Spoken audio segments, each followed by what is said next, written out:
Moms for Liberty really worked miracles. We have a crisis in America in public education. This is the future of our kids and our country. You are joyful warriors. And we are just getting started.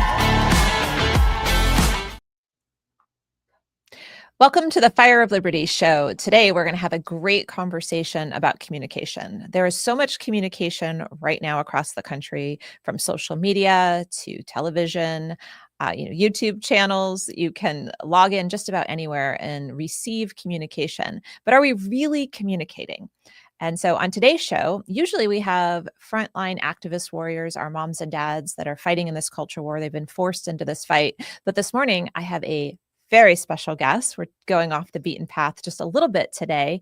I've brought in a friend of mine who currently is the host of a morning conservative, I'll say conservative, I'm sure he'd agree with that, a talk radio show for 3 hours every morning here in my county. And he also has a show that goes across the whole state of Florida called the Florida Roundtable over the weekends. And so there isn't anyone that I know that does more communicating than Bill Mick from the Bill Mick Live show. And so I thought it would be fun to bring you on and talk about some of your experience, some of the work that you do, your passion about activism and civic engagement, but most importantly about communication.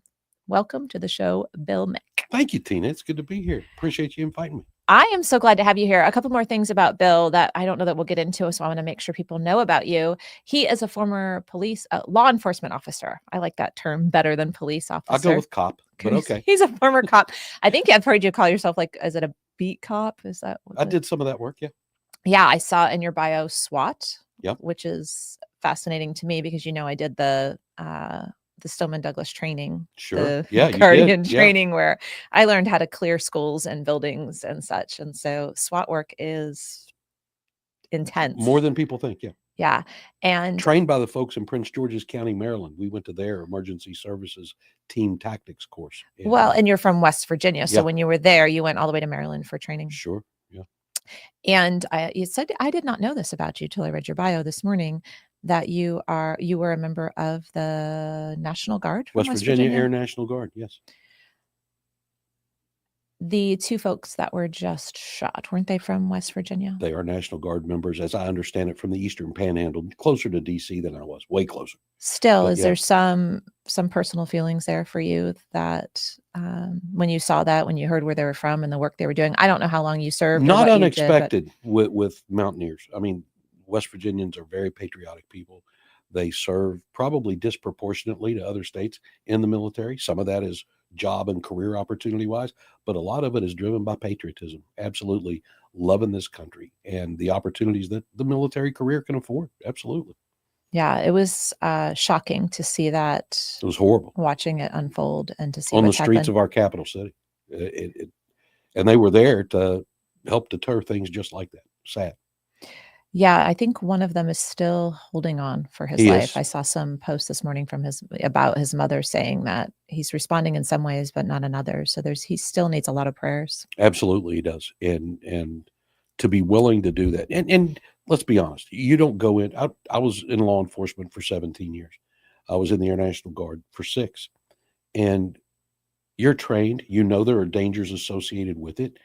But you don't think about those on a daily basis. You think about going out, doing the job and accomplishing it and doing well. And while that's unexpected and a surprise in our capital city, it's one of the hazards that goes along with it. It's the things you accept when you walk into a role like that. And you don't let it be a top of mind every day, but you are aware and you know what you're there to do.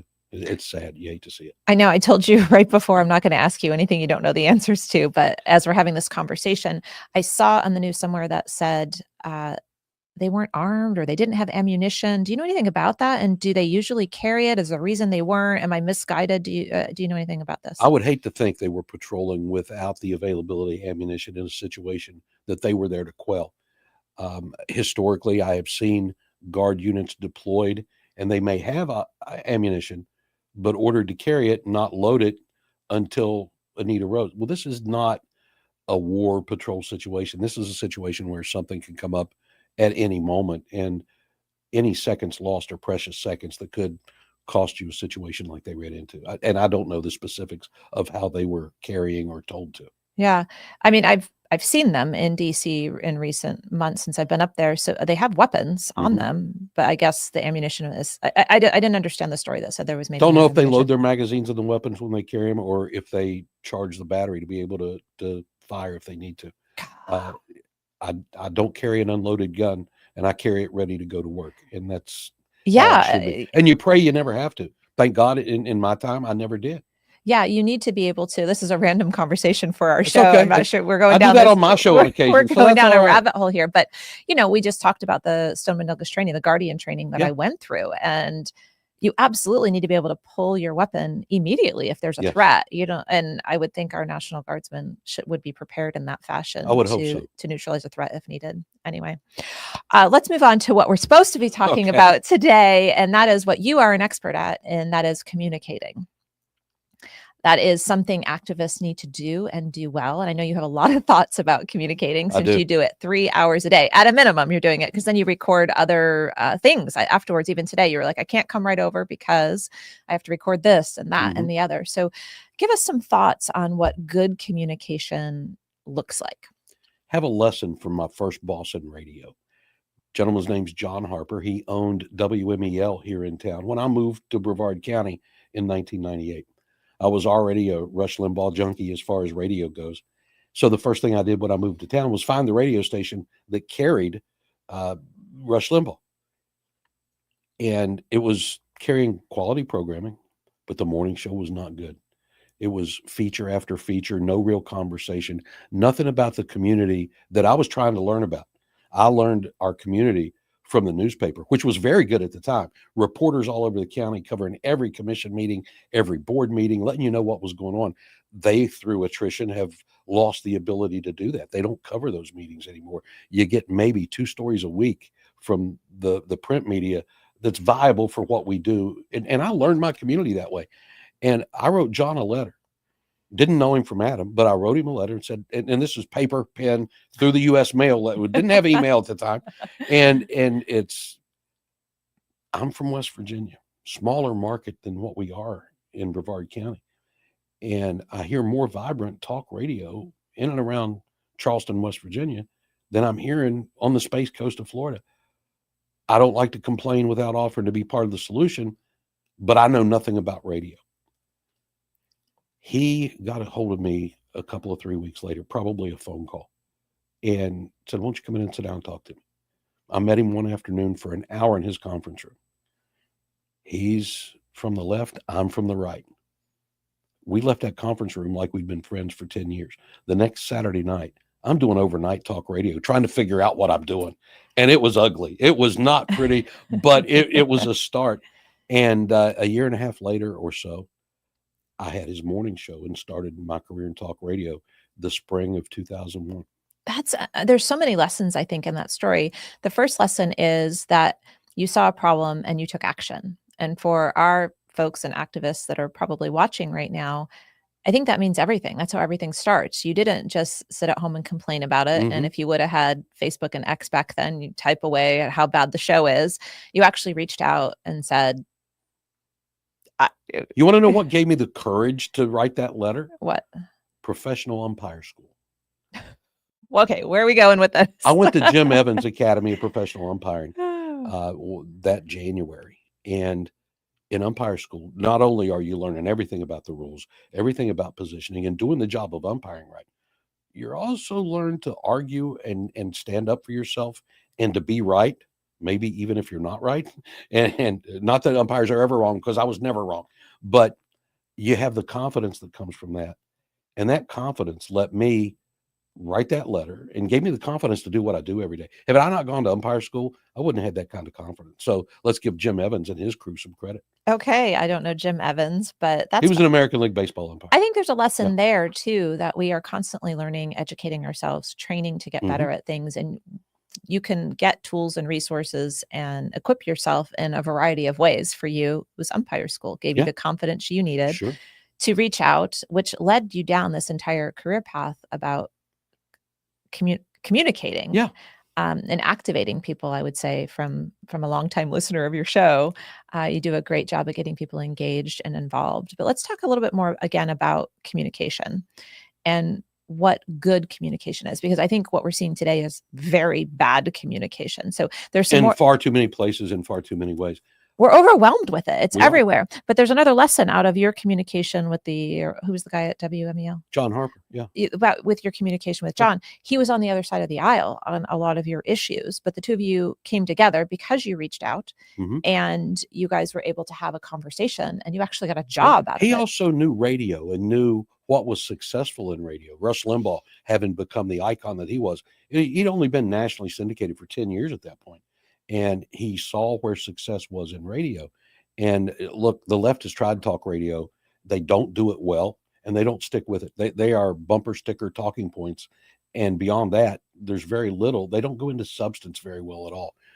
You say that, and let's just talk about that for a second, because you say that, yes, for 3 hours talk radio, not successful for them. But what is successful for them is NPR. And I think NPR does do a little bit of, I mean, it's very slanted, but so is talk radio sometimes. Sure, like Rush absolutely. Limbaugh, he definitely had his own agenda there. I'm paid for my opinion. That's what I do. Yeah. And so if like NPR, PBS, but these NPR shows where they talk all the same, and they have the soft music in the background. You're taking me to Saturday Night Live skit. Absolutely. Yeah. It feels very, it's homey. It's very homey. And I just wonder what's so appealing to folks on the left to that, where 3 hours of talk radio for us is appealing. It's a good question. The tone, the presentation. I don't listen to NPR. I just don't have time. And I think it's valid to listen to what the other side says. But there's part of the problem is that division, our side, their side. How about us collectively having something to gain? And that goes back to John Harper at MEL, one of my first lessons in radio. And he said, listen, Bill, what you do with the headset is at least as important as what you do with the microphone. You've got to listen. And we don't listen to comprehend and understand anymore. We listen to respond or rebut what's being said, as opposed to listening to learn and to gain new information and maybe change your perspective when the evidence will take you that way. I do that. And part of that goes back to my police training. You don't investigate any crime or any incident based on what somebody's political leanings are, what their gender is, what their sexual preference is. If they're a victim of a crime, they're a victim, and you follow the evidence where it takes you. That's been my goal in radio, that let's be honest, let's have solid sourced material you know and trust and understand. That can lead you to a biased thing where you're in the same circle all the time, and you've got to be beyond that. Be willing to accept facts from outside. I've got my audience fighting with me right now, and you've had experience with these people. I want Barry Weiss to be immensely successful in revamping CBS. I want her to change the attitude of that newsroom, of those reporters. And it's going to be hard because it's what they're getting from the education establishment that brings those reporters into the world in their first jobs. And they've been trained that their opinion is as or more important than the news. No, the facts are what's important. Let the facts take you to where they are, but be willing to listen to them and hear them. And a lot of folks aren't willing to do that anymore. Listen for understanding and then participate in the conversation. So lesson one, like have the courage and the fortitude and the courage to reach out. I think Absolutely. That's step one. Step two, listen. The whole statement of God gave you 2 ears, 1 mouth, or what your friend John said, the headphones are more important than the microphone. I love that. Yeah. And in today's everyone has a podcast era, and here we are at the Fire Liberty Show. Hello. Everybody wants their microphone and nobody wants headphones. That's true. And That's true. So, because everybody's convinced they're right. And they've got whatever foundational material they have, whether it's right or wrong, they believe in it wholeheartedly and they will throw it at you. And being unwilling to listen takes you out of the conversation. You're not having a conversation. You're having a battle of words at that point. And that the communication breaks down, Yeah, I would say absolutely. at that point. So you are a communication expert because you do it 3 hours plus every day. I have a degree in communication, believe it or not. I don't know if you know that. But I did not know that, but I can believe that. And so I remember back in college days, like a class that we had with the flow chart of, you send out the message, what happens to the message in between. But the last part of the chart, and then it circles back around, always is the receiver. If it's not received, It's worthless. You can't, it's not communication. Right. You're like shouting into the darkness. Right. Our good friend James Lindsay, I'm not sure if you're familiar with him. He spoke at our 2023 summit, and at that time we had like 1,000 protesters outside. Right. And I remember him saying, we're in here communicating, we're in here having deep discussions, solving problems and training and empowering and giving tools. They're out there shouting at the building. Like there's no communication happening. They're staring at the building, just screaming endless things. And there's no real impact. And so one of the things your show does, and I think that you advocate, is effective advocacy. And I think that step one for that is by communicating. And so it's very important to have good communication. And so good communication is have the courage to reach out to those that maybe don't always think like you. It is one mouth, two ears, so listening more. Anything else that contributes to good, effective communication? I want to take it to when I first became aware that Moms for Liberty was coming into being. And it was right before you guys formed. It was December 5 years ago, right? 5 years ago, December. You and I talked, and it was an exciting idea. And I watched you guys implement it and put it into play. And I watched immense growth really quickly. It's because you were effective communicators. And I've told my audience repeatedly through the years, and you've heard this, it's nothing new to you, that in order to be effective, and I've encouraged my audience to get civilly engaged in local government and what's going on in their state for a long, long time. And I said, there's a Moms for Liberty roadmap for doing this. Number one, you get thoroughly familiar with the topic at hand. You become conversant on it. You learn to articulate it well. And then when you do articulate it, you do it at the right place to the right people who can impact what you're talking about.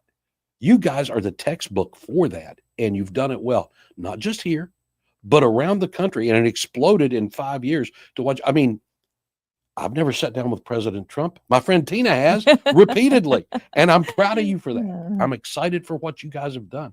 And sadly, a lot of what we learned came from COVID and how what education was doing with our kids. I talk education all the time. I'm no education expert. I made it out of high school. I didn't make it through college, but I absolutely believe education is the solution. Talked about it on today's show. Education is the solution to our problems if education's done correctly. And it got so far off path that it's not done correctly. I hate, it's indoctrination, not education. Well, yeah, maybe that's true, but they are forgetting fundamentals. They are pushing agendas, and our kids are coming out not as well educated as they could be because they're taught philosophies of things that are untrue. The whole gender wars thing is nuts, but they're expected to believe it. One story on today's show was about that. A pre-med student at the University of Oklahoma who got a 0 on an assignment where she was asked for her opinion on a piece that they were given to read about gender and kids in middle school, junior high years, that how they are being addressed when it comes to gender issues, and that they're expected to believe that male and female is not all there is to the world. I'm sorry, that's all there is to the world, but they're being pressured. They talked about kids being bullied to believe that men and women are just a construct. And it's amazing. Education has failed our kids. And I've asked education, 3 times in the last week on my show, are you going to fix yourself? Or are you going to have to be legislated into fixing it? Because if the education establishment will not take care of its own problems, it's going to be our legislators that do, because they fund education at the higher ed, well, at all levels. So it's all funded by tax dollars. And if they're not going to take care of it, hopefully we have the right legislators in play to make those changes. Moms for Liberty has made that and put it in effect since its inception. So there you are, folks. We could wrap up the show there. We're not. We just got a good plug for Moms for Liberty and the work that we're doing. But not that I ever do that on my show. I know you're such a good friend to our organization. You guys have done so well.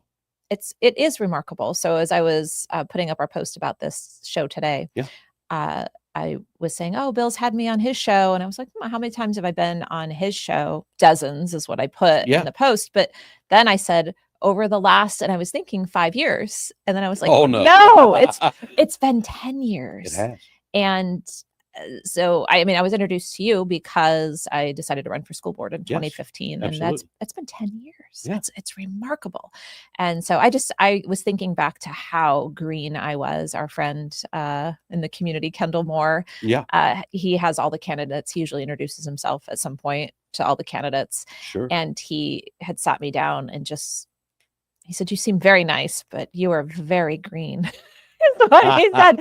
And I don't even think I knew what that meant. I remember being like, "What do you mean green?" And he's like, "You just you don't know anything about politics or what's going on." Or I really knew nothing. It's And amazing the active and engaged people who are still green. They don't understand the inner workings of politics.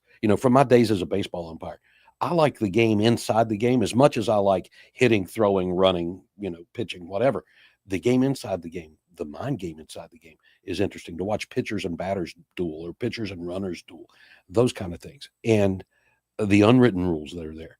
You got to learn those in politics too. politics is a sport. It's a blood sport, unfortunately, but absolutely. it's definitely a sport. And I still don't think I'm too terribly good at it, but it is. You're amazing at it. Come on. Really And well, you know what you do? You learn every day. You continue. You don't put the learning aside. You're a very effective personality these days.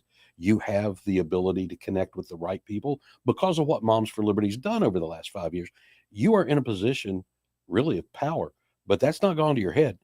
You're still learning because you're getting involved in other things that are around the world you've been working so hard in, and you're going to have the opportunity to be effective. And you're right. You don't know what everybody else at the table is thinking. You don't know what everybody else at the table has done, but you know what you've done and what you've done well, and you can apply that as you move forward. It goes back to the communication thing we're talking about. Do it well and do it at the right place. And that's I encourage my audience to do that every day. We really try to stay laser focused as an organization. Sure. And I would say the success is because it's true grassroots. We have people across the country, Absolutely. and you see people like Tulsi Gabbard when she came to our summit last year. She just said, everywhere I go, there's this mob of Moms for Liberty people. Yeah. And I think politicians started seeing that we weren't making up numbers. We weren't creating stories. We weren't pretending to be something we weren't. We weren't DC based. And so, anything that I've been able to do or accomplish or have exposure to is because of the impact of the grassroots and Sure. because of what they're doing. It's not really anything I'm doing, which is also just remarkable. I guess I'm just blessed to be You able are. to Absolutely. try to steer the boat a little bit. And I'm thankful for that. And I'm thankful that you've been so supportive. But to get back a little bit to kind of wrap up the whole communication, there's one more area I want to touch on, and that Sure. is the First Amendment, because everything you do is about the First Amendment. It's a God-given right to be able to speak, but it's also constitutionally protected. Right. And we at Moms for Liberty have actually won quite a few First Amendment cases because our moms have had mics shut off. They've had their events shut down. There's been compelled speech that we've taken to the courts about having to say that there's 27 genders or compelled to call a boy or a girl. Our students are finding themselves into compelled speech Sure. situations. And you have a lot of experience with First Amendment. So any thoughts here that you want to expound on? I have a segment on my show every morning called In a Handbasket. Oh, we hadn't gotten to that yet. I wanted to Oh, talk. you got that for later? No, it's fine. You can talk Okay. about it. We can absolutely go there. Well, this brought it on. Yeah. It Well, brought it on. In a Handbasket is one of my favorite parts of your show. And so Well, thank I you. want to throw that in there before you go. And it's early every morning. Tina's up early every morning. Yeah. It's like 6:25 in the morning. That thing hits I'm a on the East Coast. 5 a.m. riser. So Yeah. yes, by 6:25, I'm already well into my day. And I'll be talking about something. Boom, there's a text from Tina, and it's like, hey, I'm glad she's there. But I deal with social, cultural issues there. The gender thing has been a big thing for a decade now. It really, actually, before your time on the school board, it started 5-8 years before that, when you had activists from the T of the LGBT community. And I'm glad to see the L's and the G's and the B's getting away from the T's, because they're not the same. One is a preference, another is perversion. You can't be female if you're male, or vice versa. And those folks came into the school saying, you have children being bullied. Nobody wants a kid to be bullied. But it's not about bathrooms. It's not about locker rooms. Those were the words from the activists to school boards, and school boards, compassionate as they are, passionate about education as they are, don't want kids bullied. They want them to learn, oh, well, yeah, we're going to do what we can to help those students not be bullied. And the next thing you know, you've got boys playing girls soccer and girls basketball and changing in front of young adolescent women in their locker rooms and expected to tolerate it. So I talk cultural issues all the time because those will form how our society functions down the road. That's why I think it's important to fight them where they are, wherever they are, every day. I 100% agree. Those cultural issues they say it's downstream of politics. Do I get that saying? I always get the saying. Probably, wrong. yeah. I don't even know yeah. why I try. Upstream. Politics is upstream of that. Thank you. Yeah. Yeah. One is downstream, one is upstream, but it's very connected. You know, what we're seeing in our movies and our music. And we're so reactive. Our politicians are so reactive, and they react emotionally, not with facts. That's part of the problem. Get the facts. That's what the communication's about. Get the facts and make sure you've got the right ones, got the good ones. Goes back to my law enforcement days. You base decisions on facts that you have and things that you can demonstrate. Do that. So to take it back to communication, because I'm really good about, I like to like, peg. Have the courage to reach out, to have the conversation, listen more than you talk. Make sure you are talking facts and not a bunch of nonsense made up malarkey, right? So 3 points so far out of our conversation. And to where it can be effective. Talk to the right people. You've done that with Moms for Liberty consistently. You go to school boards, you go to legislators, you go to governors and presidents, and you're able to convey that message to somebody that can make a difference, that's willing to listen to you. And yeah, so I usually don't hijack the show, but I'm going to for a second because I guess I can, right? You know, I got started in this I'd say activism because of over testing in the state of Florida. And my now 24-year-old was in 7th grade, and the state had passed a law, according to the school district, that every class, every grade level had to have an end of year course that was going to be 30% of their grade. And so the school district here in Brevard started going crazy, creating all these standardized tests for art in kindergarten, PE in kindergarten. They were supposed to have a standardized test. It was 30% of their grade. It was the most ridiculous thing. Yeah. And so that's when I learned there even was a school board. I knew nothing. And I went down there and, why are you guys doing this? And it was, the state legislature passed the law. We have nothing we can do about it. And so someone made me an appointment with Rich Workman. Okay. Who was our legislator at the time. Yes. And we, told him we wanted to talk about the law and we were mad about it. And so he gave me 10 minutes. Okay. And so courage enough to reach out and show up. I showed up at his office and ended up staying an hour. You don't talk to Rich for less than an hour. But he listened. Yes. So he did the less, which isn't maybe common for him, less talking, more listening. And he was shocked by what I was telling him of how the districts were interpreting what the legislatures had passed. And he was in a position. They didn't see the impact, what it was going to do. Which is not shocking either. No. And he was in a position of power at the time. I didn't know him from any other legislator, but he was the majority leader, maybe. He was right under Steve Crisafulli. I think he may have been. He had some role where he had great influence. Yes. And long story short, within like 30 days, the direction to either the bill was changed, the law was changed, or the direction to the districts was changed. And all of that was revoked. Showing that legislative intent was not to be that. Correct. Yeah. And I was shocked that little old me, mom who's mad that her kid's going to get 7 end of course exams in grade school, made an appointment with the legislator, spoke to him, and look at the change. And I would say that inspired. Having the courage to do that. Good job. Well done. That inspired everything. That inspired the run for school board. It led to a lot of different things. And so it's just a good example, I think, of all of the things that you're saying about communicating, knowing what I was talking about. I showed him the schedule of testing. I came prepared with documents and facts. Yeah.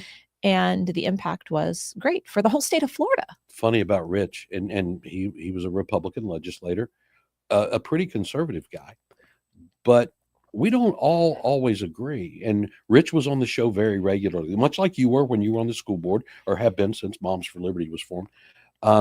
Rich and I would yell at each other on the radio, go outside and have a cup of coffee afterwards and talk about everything that had gone on. We didn't agree on everything. He was in charge of running a major tax increase in the state of Florida, biggest one we've had in my time here. And he was in the House in charge of running that for Governor Rick Scott at the time. And we yelled at each other over that. And but he did listen. He would listen. and he tried to be very effective as a legislator. And I appreciate people who do that. Well, we're going to have to send this episode to Rich later Yeah. and see how he's doing. We're going to take a quick break here and give a little minute, I think about 1 minute, to Patriot Mobile. We are good friends with those at Patriot Mobile. Very nice. Our phones are all on Patriot Mobile.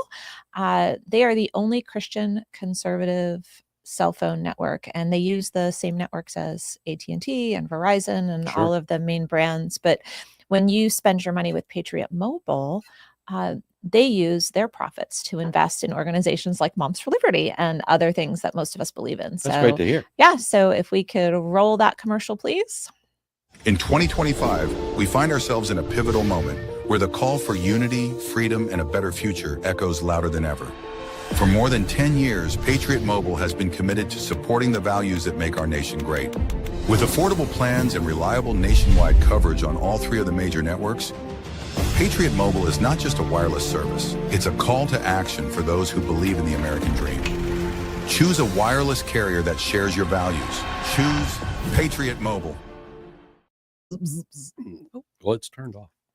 Welcome back to the Fire of Liberty show. I'm Tina Deskovich, the CEO and co-founder of Moms for Liberty, the host of the show. Today, I have Bill Mick from Bill Mick Live and the Florida Roundtable as my special guest.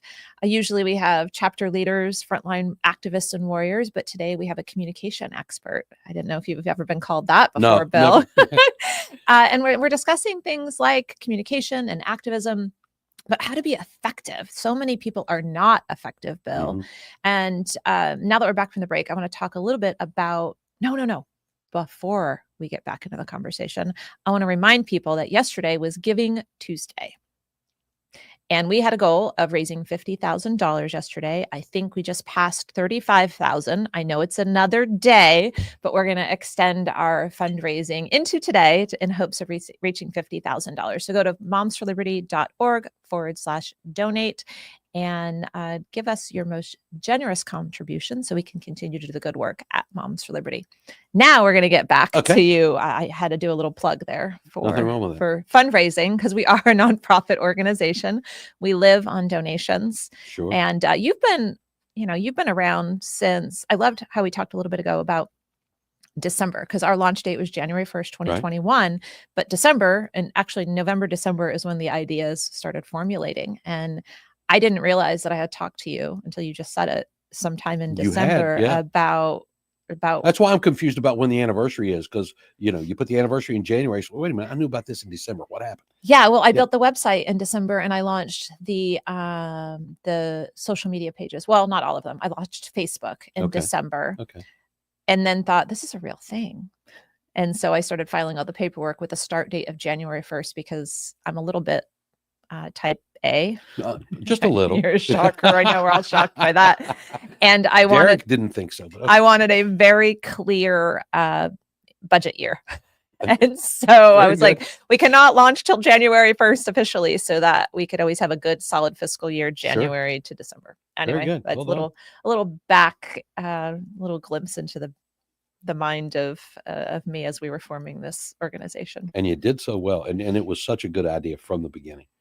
And when you activated those parents, and I know your original intent was Brevard County, maybe some Florida, and lo and behold, before you knew it, it was across the country. And now you're a darling at Japanese television and whatever else in the world, right? I don't think I've done Japanese television this year, but 2021, 22, 23, they were here at the office all the time. Oh yeah, they came here. We've had like the Netherlands, Germany, we've had Polish, we've had Czechoslovakian here, we've had the Japanese were really for because quite you're a few dealing times. With parents, and parents love more than anything their children, and they want what's right for them. You have the nerve of the human family right there. That's exactly where you're pulling that heartstring, and that's why you're effective like you are. I think it was the checks that came. This was in late 21 or early 22. And I mean, the whole team of them came in here, and I remember sitting down at the interview, and when it was paused or on a break, I said, "What? Like, why are you here? Like, what is going on that you're so fascinated with?" And it turned out it was the connection to Governor DeSantis. He was revving up for the presidential bid. I don't think he even announced yet, but everyone kind of had eyes on him that he might run for president. Right. And so we ended up having a really serious conversation about Russia, Ukraine, the threat of Russia to their country. And it was just, I for the first time, I was like, somehow Moms for Liberty is and now it connects to Moms for Liberty. Yeah. Somehow Moms for Liberty has impact on global politics now. It's just remarkable to me, our impact and our role, and we don't even see it. I mean, earlier this year, an organization in Poland flew me out there to speak because they've kept out gender ideology from their schools. They're one of the very last standing countries in the world that has kept it out. Good for them. Well, they brought me there in, I think, March or April because they had voted it in to start in September. Oh. And they were trying to do a national pushback. They're like 85 or 90% Catholic, the whole country. Their immigration policy is very strict. So they are very homogenous in the way they believe and think. And so they've been able to protect their country, but whoever they voted in was going to implement gender ideology starting September. And I'm on their email list. And so I've been seeing them come in, and, they had me speak to parents groups. They brought me to their International Congress of something and had me speak on a panel. We got some people rallied, but not enough, because they now, as of December, the emails are constantly coming about the stuff that's showing up on schools and the survey. All the things in America that we've been fighting at Moms for Liberty are now in Poland too. And so it's unfortunate that they weren't able to stop the wave. Well, maybe they've started the fight soon enough to kind of limit its impact, because they're already engaged. We started behind the curve. It's true. And look at the impact we've had. We've seen major changes because of what you guys have done, and that's fantastic. Do you think there is, kind of going back to before the break, when we started talking about you're in a handbag basket segment on your show, which is addressing these cultural travesties? I don't know what else to call them, right? You've been exposing them for a long time. Do you think there's hope that are we turning this around? Is there hope that we can fix it and right the ship? What are your thoughts there? Let's go back to our freedoms. Look, you want to think you're a woman, or you want to think you're a guy, think all you want. Don't expect me to buy in. Don't teach my children that that's appropriate. I think that's where we fight the battle, that you allow people the respect to be who they or what they want to be, but you demand the respect in return, that they're not trying to indoctrinate your kids, that they're not teaching your kids things that are not fundamentally sound. Yes, we're winning in that regard. We are seeing laws change. We've seen them here in Florida, and you guys have been very effective in fighting that and making that happen. That you're not going to teach DEI, you're not going to teach critical race theory, you're not going to teach those kind of things. We're going to start next school year teaching the history of communism in this state, because when I grew up, I was scared to death of communism because we heard it in school every day, all the time. We were Cold War children, and we knew the communism was evil. Capitalism was the way a country was going to thrive and survive. And we believed it because, they sold U.S. savings bonds in our classrooms in our schools, and it was to support the country and do what was right for America. And we can debate whether that's a good thing or a bad thing now, but bottom line is we taught citizenship. We taught patriotism and love of God, family, country. And we need to hold on to those values, and we need to have them fundamental to our kids for them to understand what's going on. Those have all been removed from the classroom. What'd you say? God, family, country? Yeah. Is that the three you said? Yeah. So God was kicked out in the 60s. Not welcome to even be spoken about, I would say, through up until very recently. I feel like inching his way back in. Even when I was on the school board here in Brevard, which is a very red county, I would end my speeches at graduations, God bless our country. And you could feel is she allowed to say that? Such a Cold War against God, I would say. And then family, a literal attack with gender ideology and with BLM, Black Lives Matter.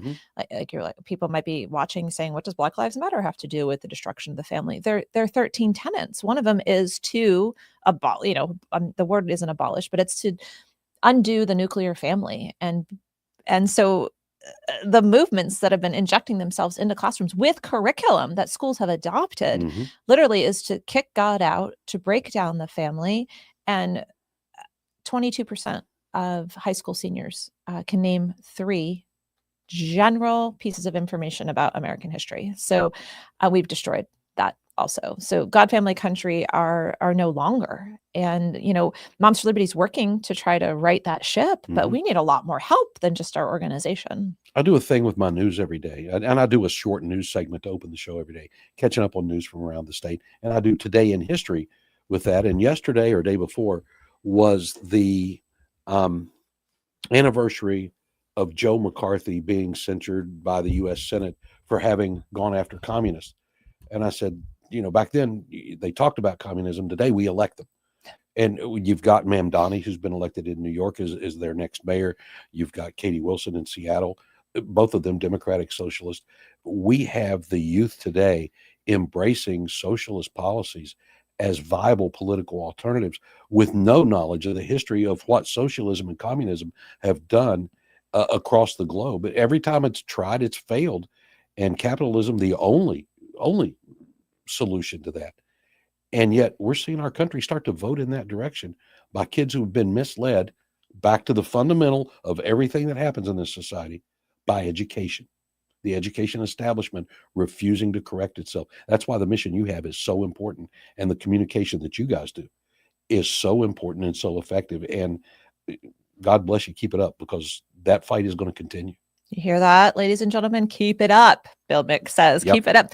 As a side note, in this, I think they call it State Assembly in New York, not the House of Representatives like we do, but in their State Assembly, there are multiple members of the Communist Party. We're not just calling them communists because they're hard socialists. They are members of the Communist Party that have been elected, which is unbelievable, especially because, like you said, just 50 years ago in the United States, we were taught all of the atrocities of communism. Are you trying to remind me how long I've been out of school?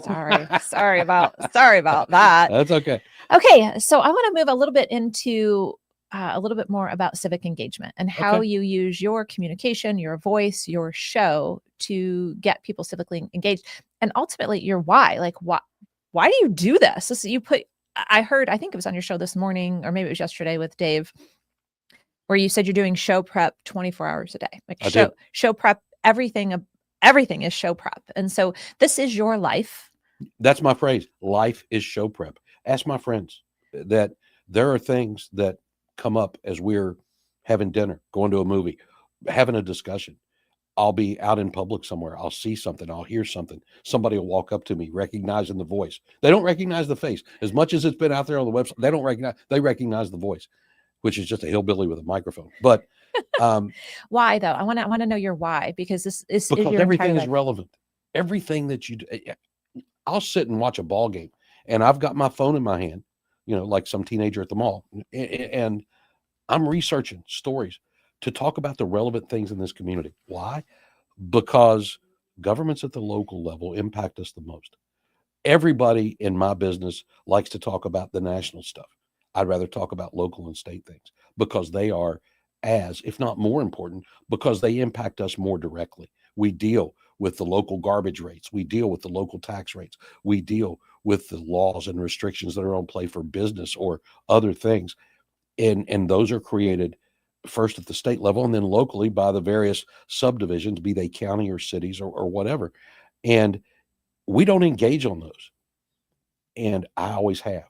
And that's what I liked on the talk radio I grew up on in West Virginia, that they were engaged locally on what was going on. I moved here. That was not in play. That's why I wrote John Harper the letter and later became involved. And my mission, John asked me, he said, what's your goal in what you're doing here? I hadn't thought about it much, but I looked at him and I said, I want to be the voice of morning talk radio in Brevard County for the next 25 years. I would say that are you at 25 years yet? Happens in March. I would say you have reached your goal. And it's grown beyond that. Interestingly enough, I didn't anticipate doing a statewide radio show. And I've got the Florida Roundtable. It's a public affairs program for music stations. For some stations, it's a throwaway hour because they have to do it for the FCC. I don't think anything I do is a throwaway. I've got a show coming up this weekend on the Round Table about, it's called Code and Country. And it was a paper written by a guy who is at a think tank. And it's about the United States, China, and the battle for AI dominance. That's going to be important in this country down the road, in Florida and elsewhere. And I do some of those. I'm doing another show later in the month about pets and the holidays. It's You get to do a wide variety of things that I wouldn't do necessarily on my show. I don't do as many guests. Anybody who's in talk radio today, their mentor for doing this was Rush Limbaugh. Rush Limbaugh rarely had a guest on the show. The president or vice president on occasion. And that's about it. His guests were his callers. I have encouraged my callers to be an active. My job's to host a conversation, not to preach at you, not to teach you something. I'm not a teacher. I'm an ex-cop, umpire, hillbilly who likes to have conversation and understand what's going on in the world around me. And I understand it better when I hear other people's perspectives. Be willing to listen, learn, understand, have the conversation, and encourage people to be involved, because the local, the county, the state level things make a big difference to us. Anybody can do national issues because we all see them and we all have an opinion. Who's doing what I'm doing? Nobody was when I moved here. Nobody still is locally. And so let's talk about guests, because one of my favorite things about your show is during the political season, you invite, to my knowledge, you invite all the candidates, all the local candidates. Well, that's modified some through the years, but I have invited, not in every race. I just don't have time. I can't do city council races. I don't have time for those. County races I have done. You do school board races, because that's Absolutely. how I met you. Well, that's a countywide thing, right? Yeah. And we cover, we're 72 miles of county here. We've got 2 AM signals and 1 FM signal that are covering the county here, and 72 miles of coastline. And that's a long stretch. And the area is diverse. Everybody thinks, well, okay, you're Brevard County, you're beachside. We got a lot of things that aren't beachside, that, and then most of us don't live beachside. So I wanted candidates to have the opportunity to be heard. I used to do every candidate in every race that I covered. I don't do that any longer. I don't have the time. Things have compressed on all of us. But I wanted the audience to have an opportunity to engage with those candidates. And so in 2016, when I first ran, you had all of us in the race in the room at different microphones. That was very unnerving for me at the time. And then you left the room and left the 3 of us. At the time, there was 4 in the race, but I think only 3 of us showed up. You left us alone in the room to fend for ourselves in there. It was a Mike Myers Saturday Night Live moment. Here's a topic, talk amongst yourself. I'll be back. Yeah, I was like, I just kept thinking, I bet they're recording this right now while we're in here. But over the years, because then when I ran in 2020, I think by then you had everybody coming in individually, which really allowed you to interview them and ask the questions that you. I did modify that. And the reason being, several years before you ran, we had a couple of candidates for school board in the studio, and one, Amy Nisi, your predecessor in that seat, and one of her opponents, and her opponent was just a mad dog, gunslinging, screaming moron who, I'm being as polite as I can, and who would fire baseless accusations. I'd give him an opportunity to back him up, and he wouldn't back him up. He'd just fire off another accusation. I determined then, this dual candidates or multiple candidates in a room, not a good thing. This is about informing the audience. So let me talk to the candidates. Let me ask the questions. And if we have a long enough segment, I'll take some phone calls from the audience at the end, because debate settings were not working to the audience's benefit, weren't working to my benefit. You were serving your customer, your consumer.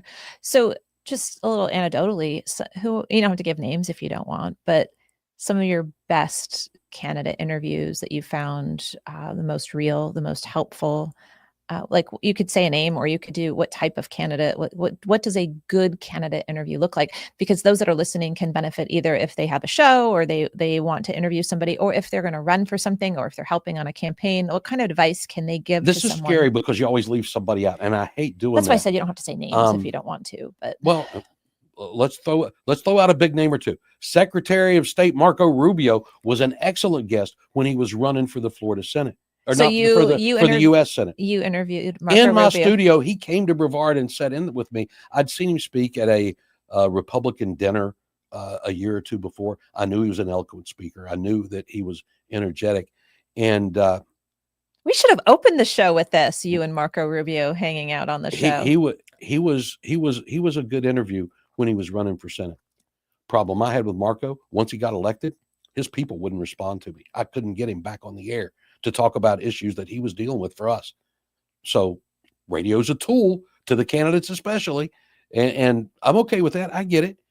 But I'm so proud of him as Secretary of State and the job he's doing now. I was disappointed in him as a senator, to be honest. I thought he was lackluster at best. Donald Trump put him in a position that is Marco Rubio's wheelhouse, and he's knocking it out of the park. He is doing a great job. Yeah. Yeah, I have a photo of me with William, who's 17 now, on my hip. So he was probably 1 or 2 at a Marco Rubio rally many years ago. So we love him. Down here in Florida. He's done a great. The Secretary of State is his role. Yeah. And will there be a role for him in future administrations? Let's hope so, as well as he's done this one, just in the time he's been in the job. But he was a good interview. Other side of that coin, Senator Bill Nelson, who was the administrator in NASA over the last several years under Democratic administration. I had him on in my earliest days back at WMEL, and he was a horrible interview because I'd bring up issues and talk to him, and he would give a yes or no answer. End of story. It was like pulling teeth. A politician that didn't expand. It was horrible. Really? Yeah, it was the worst interview I've ever done. Second to that, former governor, now Senator Rick Scott. You take Rick Scott off of the topic he wanted to talk about, he was not articulate, and that was too bad. Good candidates, good interviews. Tina Descovich, Monique Miller, Tyler Soroy. Especially early in Tyler's career. The longer Tyler's been in the legislature, he's learned to play a little bit of politics with his answers, and he kind of answers the question he wants to answer, whether you ask it or not. But early in his career, it was, here's what I think, here's what I believe, here's what I want to do. Well, that's what I want to ask you. Yeah. Most people listening don't know who the people are you're mentioning. So what is it about those interviews that made it good? And it sounds like you're saying they actually answered the question. They did. They were the Moms for Liberty roadmap. They were grounded in the issue. They made themselves articulate on it, and they could give you a response that was supported by their information. The things they brought to the table supported the position they were in, and they could support it very well. And so bad things to avoid if you're being interviewed would be short yes or no answers. Yeah. And then you mentioned it, but I'm going to articulate it maybe a little bit better here. Not answering the question. Yeah, absolutely. Not answering the question at all. Right. And we're taught to do that. We teach our people to do that. If you're asked a question that you don't want to answer, you just answer the question you do want to answer. And so I've learned to do that too. And sometimes you have to do it. But I will hear from my audience every now and then. You let him skate with that answer. You didn't press him anymore. I press as far as I think I can. And if they're not going to answer it, they're not going to answer it. It's their reputation that suffers if that's the case. Yeah. Well, I think that is all excellent advice. Well, all right. Well, I think we're coming to a close on our hour here. It goes by went fast. I told you it goes by fast. You always tell me it goes by fast on your show, but you break every 10 minutes on the radio, and we've only broke once, and it still goes by so darn fast. It has gone by quick. I want to give you an opportunity before I give the closing question. Is there anything that we didn't cover or that you want to share with our audience today that is important to you?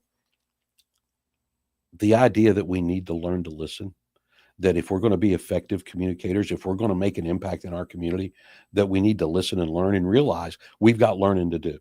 I talk to so many people every day that are stuck in whatever mindset they've had since they've become adults, since they've become politically active. And they're not willing to hear the other side. They're not willing to hear anything they don't already believe in. I don't need a circular firing squad. I need somebody willing to learn and adapt and to be effective. And to do that, you've got to listen. You've got to listen. You've got to listen. That should be what we titled this episode. So the final question of every episode of the Fire of Liberty is centered around the term joyful warriors. So at Moms for Liberty, we call ourselves joyful warriors for a lot of reasons. We are going to fight like heck in a warrior way, but we're going to do it with a smile on our face because our children are watching us. And so I ask every guest at the end, and you know this if you watch the show, what does it mean to be a joyful warrior? To be passionate about what's important to you, to pursue what you love, protect what you love, and to do it with a fierceness that nobody's going to stop it. That's what you guys have done. Excellent, excellent answer. And that wraps up this episode of the Fire of Liberty show. I'm Tina Deskovich, the CEO and co-founder of Moms for Liberty. My guest today is Bill Mick of the Bill Mick Live show. You can find it on iHeartRadio. I watch it every time, or I listen to it, even when I'm traveling on the road. He also is the host of the Florida Roundtable, which runs statewide across the state of Florida on Saturdays. It airs on Saturdays and Sundays. 143 radio stations, and they choose when they run it on the weekend. So, yeah. Amazing. And so you can subscribe to Bill Mick on iHeart and follow his commentary, which is always lively and entertaining. Please go to momsforliberty.org. We're still in our Giving Tuesday fundraising of goal of $50,000. And we've got somewhere between $10,000 and $12,000 left to meet our goal, I think. So please go there and give us your most generous support. Next week, we'll be with you live. I think we'll be doing it from DC next week. We've got some meetings up there, some pretty important meetings. So I'm going to be doing it from a studio live in DC Wednesday, 10 a.m. with Terry Patrick from Iowa. So tune in live next week. Follow us on Apple and Spotify. Subscribe to our YouTube channel. And one final thank you, Bill, for joining us. Thanks for having me. I had a good time. Thank you. Wonderful. And we hope you all have a great week.